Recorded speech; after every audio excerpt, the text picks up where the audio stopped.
We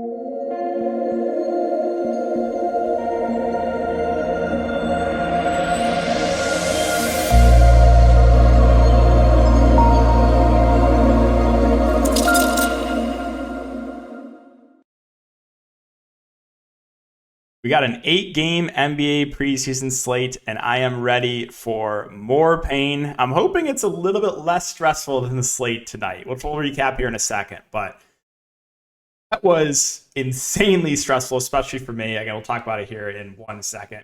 But if you guys are a first-time viewer, welcome to my channel. Again, we'll be talking about the preseason slate. I also cover content for NFL and Prize Picks. If you guys are not here at Prize Picks, they are the sponsor of this video. It is a player prop site. They have a lot of different sports. You can mix and match sports. So how it works is you pick 2 to 5 or 2 up to 5 player props and can win up to 10 extra money. So if you wanted to play a couple NBA props, which we already have some up for next week in the regular season, and pair it with a couple NFL props, you can do that. So if you guys want to give it a try, if you're a first-time user, again, use the code DKDFS for a 100% match up to $100. If you are looking for more in-depth content with updates, like a lot of premium content I offer, you can check out my Patreon linked down below. Okay, so now let's recap my lineup tonight. And no surprise here. Okay, let's just cover this. All I'm asking, 1 slate. And I thought I was going to get that slate tonight. So let's recap everything. All right. So Ja Morant started the game 1 of 72 shooting. All right. I mean,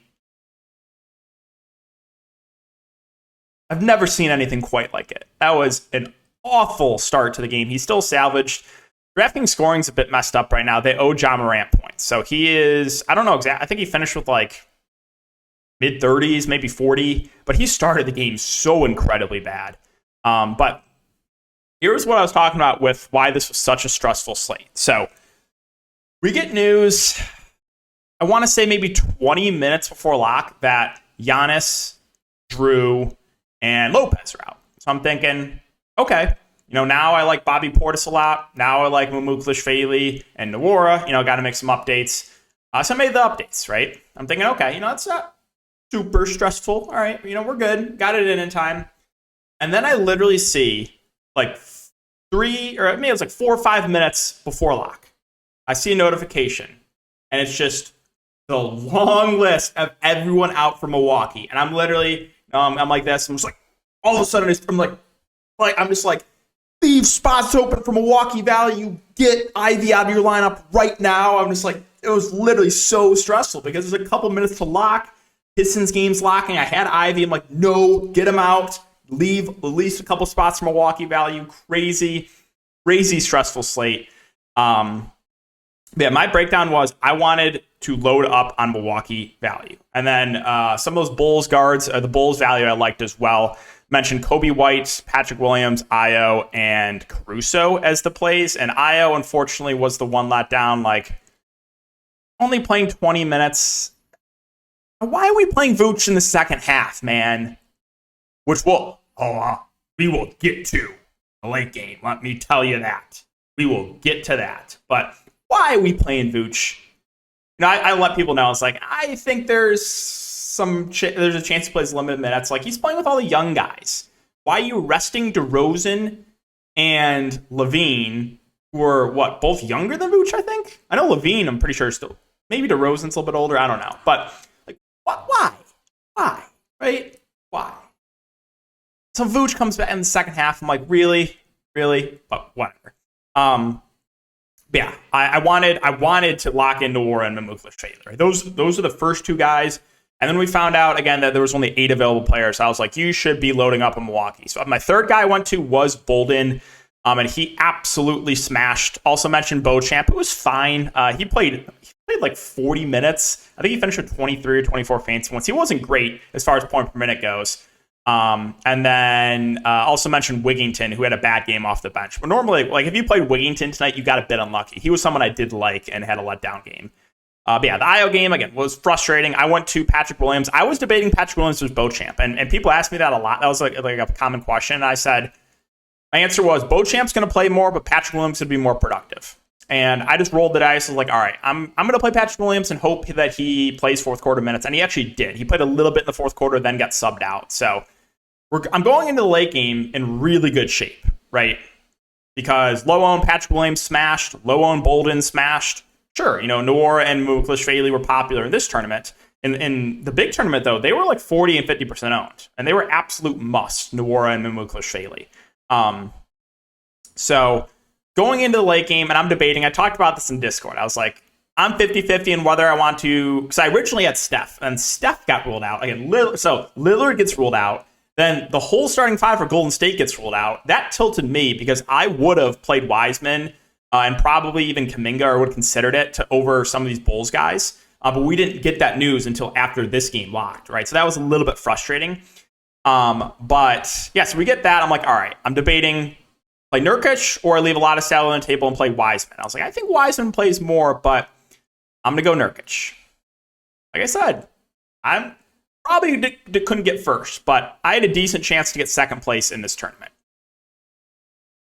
We're going into late game, right? And if you look at the lineup, sure, right? John Morant shot 1 of 12 to start the game, but that's all right. Ayo Dosunmu played way less than we all thought. Again, not super unlucky, right? Just a little bit. That's not something I'm going to put to, running off, right? So I'm going into late game.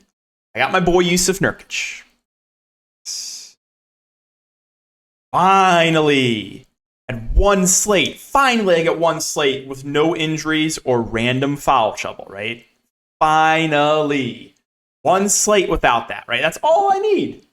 All I need. It'll be right at the top of the leaderboard.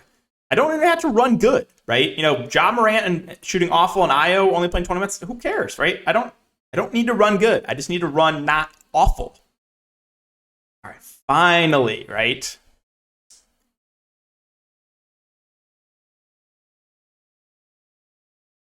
Yusuf Nurkic.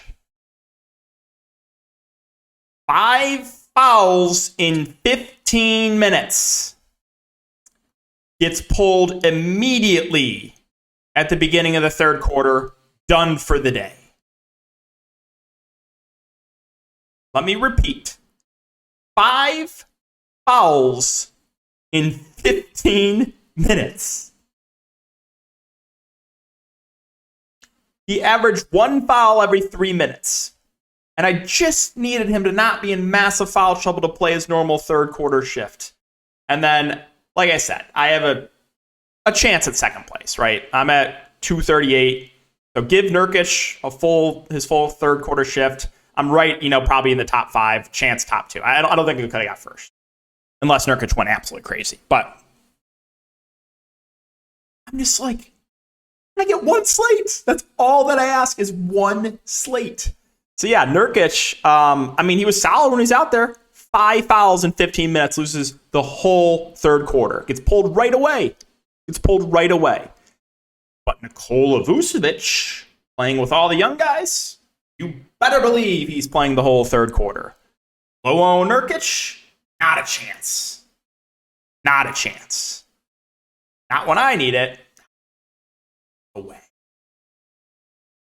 And I was like, all right. I said a PSA in the Discord. I am playing Yusuf Nurkic, so everyone play James Wiseman. Yeah. Sure enough, Wiseman outscored Nurkic, right? So that's the recap, guys. It was still a good night, but Nurkic foul trouble getting pulled literally right away at the beginning of the third. I just want one slate, guys. Is it too much to ask for one slate? But yeah, that is the recap. So again, still cash in highest stakes, even with the random massive foul trouble of Nurkic.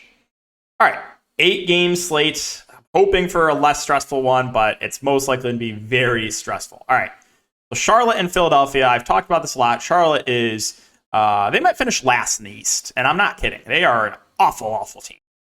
But we have no LaMelo Ball, no Plumlee, no PJ Washington, and no Kelly Oubre. Martin not expected to play either.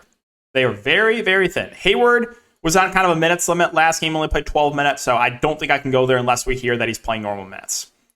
So that interests you in Terry Rozier with literally the team to himself. My only concern here is maybe he gets limited because literally every other starter is out, right? I think that's possible. I think it's possible. Now, we should get clarity on this before lock. I've been listening to Clifford's press conferences before lock. Usually he's been giving some info there. So if we do get confirmation that Rozier is playing normal minutes, then I think he's one of the better plays in the mid-range. Now, there's going to be some other guys that are viable here, right? So starting lineup, it might be Dennis Smith Jr. starting with Terry Rozier. Now, if that's the case, I like him quite a bit. It also could be James Bouknight. So probably one of Bouknight or DSJ would be the starting guard alongside Rozier. I'm guessing the rest of the starters would be Hayward, McDaniels, and then probably Richards, or they could go Mark Williams at the 5. So this team is thin. Richards is 4 or 5. I mean, he's been solid as far as point per minute goes. Mark Williams, also, again, a decent point per minute guy. So the 2 centers I do some interest in, with Plumlee not expected to play. Other options besides Rozier, again, Dennis Smith Jr., Bouknight in the centers. I mean, maybe a little bit of interest in McDaniels, I guess. They really haven't been giving McGowens a lot of run, the rookie. So, yeah, I think that's it for Charlotte. Definitely a team that you can get some value to. They're very short-handed. All right, moving on to Philadelphia. So last game we had Embiid rest, and Harrell missed due to an injury. So we'll keep an eye on that. I assume Embiid will play in this game. And if he does, and if we do get confirmation they are playing in the second half, well, Embiid should literally absolutely feast against his front court. If you got Joel Embiid going up against Nick Richards and Mark Williams, I mean, even if Embiid plays only a half, he can literally go for like 50 in one half. So if Embiid plays, I definitely like him. Harden, Matsuy's had an absolutely phenomenal preseason. Played 25 minutes last game. I think he looks good. Harden's fine. If Embiid plays, if Embiid misses, Harden, Harris, they look a little bit better. Paul Reed's been getting the backup 5 run. I think he's a fair value play there at 4-4. Don't know if there's anything else I would go to, though. So moving on to Atlanta and Cleveland. So Atlanta last game basically only played their starters that first half.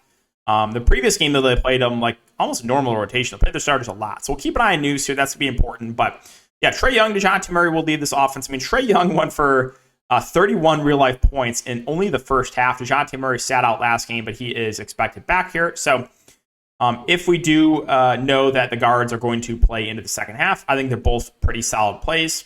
The value here for Atlanta are kind of just there for me. Capella, Collins, Hunter in the front court, they're fine. Don't love them, don't hate them. Obviously, they're not, the top options offensively. That would be the 2 guards, but the forwards and center Capella are all fine. And then if you needed value, I do think Okongwu is a decent play at 4K. He'll get decent minutes off the bench and is solid. Does have a relatively high floor. All right, Cleveland, I want to talk about this. All right, it is the preseason we're talking about. Listen to this. This is a little bit unreal. What happened with Jared Allen last game. He played 34 of the first 36 minutes. He sat for 2 minutes in the first 3 quarters of the game. This is not the playoffs. What are we doing playing Jared Allen 34 of the first 36 minutes? What are we doing? Huh? So if you played Jared Allen last slate, let me know what the lottery numbers are. I mean, that is insanely lucky. 34 of the first 36 minutes. I've never seen anything like it in the preseason. I just want to unbelievable stuff. Literally, 34 of the first 36 minutes. Crazy. But yeah, Mobley, we'll see if he's going to be available. Love, also, we'll see if he's going to be available. If they're both out, and I know Jared Allen's playing 34 of the first 36 minutes again, then yeah, fire up Jared Allen. The 2 guards also played a good chunk of minutes in Garland and Mitchell. They're both fine spend-ups. Don't really know if I'm looking to LeVert. The bench is not a ton I love. Dusty Lopez getting some backup 5 run. You got Chetty, who I guess is okay. Yeah, not a lot I love off the bench.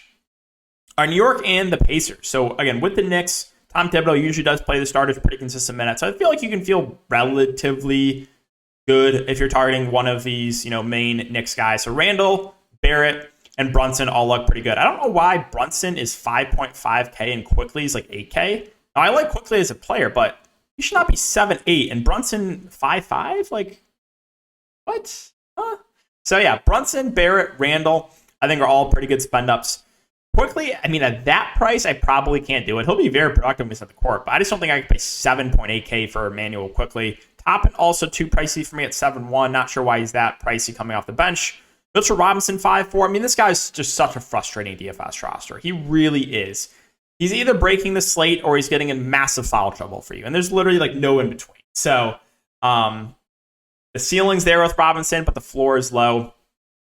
Fournier missed last game. We'll see if he's going to play in this game. It was just rest. If he sits again, then Cam Reddish will start, but probably don't want to look to a guy like Cam Reddish. And then off the bench, Hartenstein's been getting the backup 5 run. I do think he's viable in tournaments just because he's productive when he's on the court. All right, the Indiana Pacers. So starters, last game did play into this third quarter, except for Miles Turner, who's only played the first half now back-to-back games. Now, Miles Turner is only 4.8K. So if you get confirmation that he's for sure playing in the second half, then I like him. If not, if he's only playing the first half, I probably don't want to go there. Halliburton, so incredibly happy for him. I'm not tilted whatsoever. No way. I played him game 1.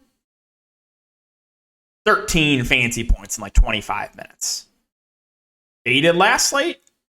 Had like 20 points. Double-double. Absolute smash. Very happy for him. All his friends and family. Very, very happy for him. Yeah, I mean, Halliburton is the leader of this offense. So if he's going to play into the second half again, I think he's a solid spend up. In the mid-range, you have guys like Hield and Duarte, kind of just indifferent on them. You know, they do have a ceiling, but a bit of a lower floor than Halliburton, who'll be doing the ball handling. Jalen Smith, also, if you played him last slate, you got very unlucky. He got in massive foul trouble and lost big minutes. So Smith is a good value if he can stay out of foul trouble. And again, he was one of, I surprisingly didn't have Jalen Smith. Usually anyone on the slate that gets in foul trouble is in my lineup, but I did not have Jalen Smith last slate. So I will say, if you played him, you got very, very unlucky last slate. The rest of the Pacers, I mean, Jackson, I'll mention him for tournaments. I played him a couple slates ago. He got in massive foul trouble, but still smashed in like 12 minutes. He's going to be very productive when he's on the court. And if they only play Miles Turner again a half, then you can look to a guy like Isaiah Jackson. Mathurin, the rookie off the bench, should get solid run too. I think he's an okay tournament play. Brooklyn and Milwaukee. So we don't know news yet, but the positive here is the Nets beat writers, one of the few teams that are actually asking questions. And, we're getting news before, right? We've gotten news now before each of the Nets' first couple games of expectation for starters minutes. It's like, why are we not getting that from every team? A lot of these teams, I'm just like, it's a guessing game, right? But yeah, the Brooklyn Nets, actually, Steve Nash has been giving us information. He's been telling us exactly what he's going to do with these starters. So starters did play in the third quarter last game. If they bump up the minutes again, then guys like KD and Ben Simmons are pretty solid plays. Kyrie Irving let's see. Oh, that was last week. We'll see if he's going to be available. It was due to personal. I think, he had it was a baby. So we'll see if Kyrie is available. If Kyrie's available, then downgrade Ben Simmons and downgrade a little bit KD. If Kyrie's out, I think KD makes for one of the better spend-ups, assuming he plays in the second half. And Ben Simmons will be a solid play there in the mid-range. The rest of Brooklyn, I don't want to play Royce O'Neal. I don't want to play Kessler Edwards. Markieff Morris to get some backup 5 run last game over Day'Ron Sharpe. So they went a little bit small ball in the second unit.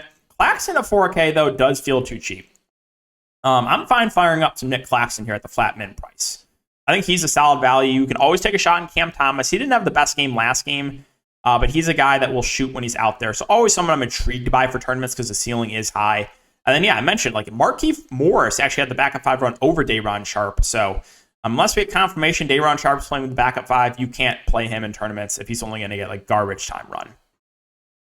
All right, Milwaukee. So again, we got that was the stressful part about tonight, right? Is we got the news literally right before lock that they not only rested the big 3, but literally rested everyone else. Now I think everyone's gonna be available here because it was a back-to-back. So I'm assuming that all these main guys are playing. So I don't think we can look. I don't think we have to look to like the value guys here again with like Muklish, Faley, or Nwora.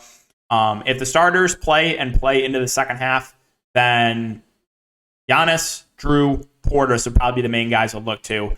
My only downside is like they have been taking it easy on starters minutes, and they do take it easy on starters minutes in the regular season too. Like you just never see huge minutes for any of the starters for Milwaukee. So that's the downside, is minutes probably aren't going to be huge. But really looking to the main guys. If for some reason they rest again, we kind of know what to do. Like Portis, Muklish, Faley, or if Portis if he plays Muklish, Faley, Nwora. Those would all be guys that would look really solid again. Pelicans and Heat. So Ingram, CJ, both missed last game. They are questionable. We'll see if they're going to be available. The starters also got bumped up a little bit last game. We got news they're going to play 25 minutes. So yeah, Zion Williamson, only 6.5K. I mean, didn't have like the best game, but stuffed the stat sheet. 8 points, 9 boards, 5 assists, 1 steal, 1 block. He's only 6'5". I like me some Zion, assuming he's going to play similar minutes. JV, I would rather go to Zion at a similar price. Trey Murphy also had a really good shooting game. He does have a ceiling one for 27, 8, and 3 in 27 minutes. Now, I think that's a little bit of an outlier game. I don't think he's going to shoot 10 of 15 again, but he does have that type of ceiling, and if Ingram and CJ are out, you can consider him. I mean, Graham's fine if CJ's out. Hernan Gomez will get the backup 5 run. I always like him for GPPs. Herb Jones kind of just there. And then Alvarado, I'll mention him as a viable tournament play. A lot of people chased him last game. Because 2 games ago, he had a huge game, and he went for like 28 real-life points, and a lot of the field just went right back, assuming they were going to get Alvarado shooting like 100% from the field again, and he just had like a mediocre game. So if Alvarado's low-owned, I think he's a solid GBP play, but if he's going to be relatively popular, I'll probably go elsewhere. Our Miami Heat, so looks like most of the veterans will be available for this game. Bam Adebayo, though, and Yurt Goat 7 did not practice, so I'm thinking they don't play in this game. So it's going to be interesting to see. You most likely get Dedmon starting at the 5 then if both Bam and Yurt 7 are out. But Dedmon probably doesn't play a ton. So backup 5 run, kind of interest you in some Jamal Cain. Now, sure, right, if Jamal Cain's going to be playing alongside guys like Jimmy and Hero, for like obviously he probably won't do as good, but he's been really solid in the preseason. So I do have some interest in Jamal Cain if both Dedmon, or if both Bam Adebayo and Yurt 7 are out. And then rookie Nikola Jovic has also been really, really good. But if like everyone's going to be available, how many minutes do we get from Jovic? So value-wise, again, a little bit interested in like Kane, a little bit interested in Highsmith, a little bit interested in Jovic, but I'm worried about minutes because it looks like most of these guys are going to be playing. So last couple games, the Heat have been resting a lot of guys. So I would say be careful. Like I don't think I want to go crazy with Miami value unless we know that like everyone's resting again. Minnesota and the Lakers. So we know that Gobert's not playing in this game. That is good to know. Karl-Anthony Towns was a little bit surprised that he played into the second half last game. He lost like 20 pounds or something. He was doing with that illness. But yeah, he played into the second half. And if we know he's playing in the second half again, I think Cat makes a pretty solid play. Ant-Man, D'Lo, both fine options as well. Naz Reid been starting as at the 4. Now, they didn't start him in the second half, but he did come in late in the third quarter and then in the fourth quarter and absolutely smashed. The positive with Naz Reid is he's just going to be super productive when he's in the right. He went for 20 points, 11 boards, 2 assists, 1 steal, 1 block. So we'll keep an eye on that starting lineup, but do have a little bit of interest there in Naz Reid. Other value plays, I'll mention Noel. He's been good in limited minutes. I'll mention Slow-Mo. I think I'd rather just roll the dice, though, on Naz Reid. All right, the LA Lakers. So we'll see. Again, I'm still tilted about the fact that Chalk AD played in the second half. I think LeBron and Westbrook play in this game. We'll see. And we'll see about minutes. Whatever Darvin Ham says, just do the opposite, right? Because a few slates ago, we got confirmation. LeBron is playing high 20s minutes, and he only played the first half. You would have thought, right, going in the last game, that AD would only play the first half. He's so injury prone, but he plays into the second half. So whatever is the smart and logical thing, do the opposite, right? And if we get news beforehand that let's say LeBron James, and let's say we get news beforehand that the big 3 for the Lakers are only playing the first half. Well, lock them in for a dress rehearsal in 35 minutes. And if we get news that it's going to be a dress rehearsal for them, lock them in for only playing the first quarter. Just do the opposite of what Darvin Ham says, because he's a flat-out liar, all right? But yeah, so like if the big 3 plays, AD would be my favorite of the big three, followed by LeBron, followed by Westbrook. If some of these guys are going to be resting again, then we can look to guys like Nunn, Lonnie Walker, Austin Reeves. So we'll see. Again, Lakers, what they end up doing here. So that's the Lakers. Let's move on to Sacramento and Phoenix. So Sacramento, been running a relatively deep rotation, but starters did play in the second half. So Sabonis and Fox are both fine. Really only the top end guys I'm looking to. Keegan Murray's been shooting unbelievable. Again, I took his under in PrizePicks the other day at 15.5 points. He shot 85% from three, took over by 0.5. Not tilted at all about that. No way, Jose. I am fine. Didn't even make me mad. I was actually happy. I was happy for Keegan Murray that he shot well. Oh, I wasn't mad at all.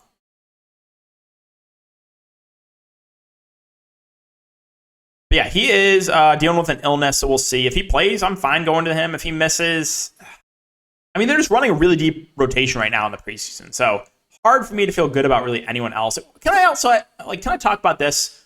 Why are we starting KZ Okpala? Why are we starting KZ Okpala over Keegan Murray? Can someone make some sense out of that for me? Why?